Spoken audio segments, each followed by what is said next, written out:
आखिर क्यों जापान का एजुकेशन सिस्टम दूसरे देशों से सबसे ज्यादा बेहतर माना जाता है?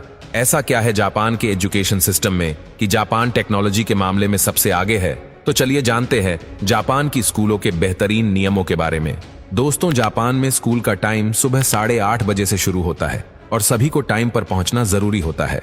अगर स्टूडेंट 5 मिनट लेट हो जाता है तो उसे 1 सप्ताह तक जल्दी आकर अपनी क्लास की सफाई करनी पड़ती है और यही उसकी सजा होती है। साथ ही जापान के स्कूलों में जो भी चीज सिखाई जाती है वो हर चीज प्रैक्टिकल करके ही समझाई जाती है। यहाँ पर सभी बच्चे सभी चीजों को प्रैक्टिकल करके ही सीखते हैं, इसलिए यहाँ के लोग सबसे ज्यादा इनोवेटिव माने जाते हैं। जापान के स्कूलों में छात्रों के लिए लंच के लिए एक ही मेन्यू सेट किया जाता है। वहाँ स्कूल लंच भी एक तय सिस्टम के हिसाब से ही बनाया जाता है। यहाँ पर न्यूट्रिशन को ध्यान में रखते हुए खाना बनाया जाता है। साथ ही सभी बच्चों को खाने से पहले प्रार्थना भी करवाई जाती है। ऐसा करने के पीछे जापान के लोगों का मानना है कि अन्न का बगाड़ कभी ना करे और इसके बाद सभी स्टूडेंट खाना शुरू करते हैं। साथ ही यहाँ के सभी टीचर्स और प्रिंसिपल भी यही खाना खाते हैं। इस तरह का नियम बच्चों में पारिवारिक वैल्यू स्थापित करने के लिए बनाया गया है। हैरान कर देने वाली बात तो ये है कि खाना खा लेने के बाद यहाँ के स्कूल को क्लीन करने के लिए कोई सफाई कर्मचारी नहीं होते, बल्कि स्कूल के सभी स्टूडेंट को मिलकर पूरे स्कूल की सफाई करनी होती है और स्कूल के सभी टीचर और प्रिंसिपल को भी ये सब करना पड़ता है।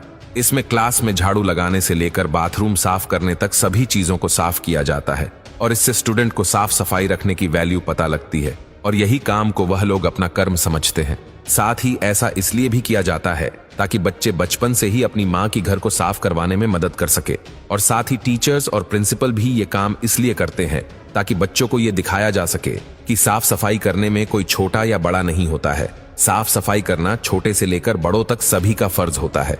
साथ में स्कूलों में बच्चों को ये भी सिखाया जाता है कि लोगों के साथ बातचीत कैसे करे, लोगों का मान सम्मान कैसे रखे और अपने भगवान को याद जरूर करे।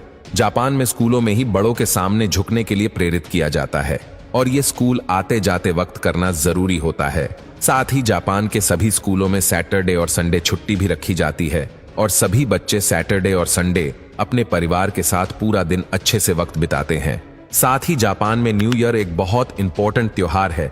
आपको ये जानकर हैरानी होगी कि न्यू ईयर के दिन आपको सड़कों पर तो क्या, कहीं पर भी कोई भी लोग दिखाई नहीं देंगे, क्योंकि सभी लोग न्यू ईयर अपने परिवार के साथ मनाते हैं। वहाँ सब समझते हैं कि परिवार एक व्यक्ति के जीवन का सबसे सुंदर उपहार है। वहाँ पर हर कोई अपने से सामने वाले व्यक्ति के साथ आदर और सम्मान से बात करते हैं। वहाँ सबको अभिवादन के साथ बुलाया जाता है। ये सब इन बच्चों को स्कूल में ही सिखाया जाता है। आप जानकर हैरान रह जाएंगे कि जापान के स्कूलों में 10 साल तक कोई भी एग्जाम नहीं लिया जाता। ऐसा इसलिए किया जाता है क्योंकि जापान के स्कूलों में ज्ञान से ज्यादा सभ्यता सिखाना जरूरी समझा जाता है। वहाँ ये माना जाता है कि स्कूल के पहले कुछ साल सिर्फ बच्चे के डेवलपमेंट पर ध्यान देना चाहिए, जिससे उसके अंदर अच्छे संस्कार डाले जा सके।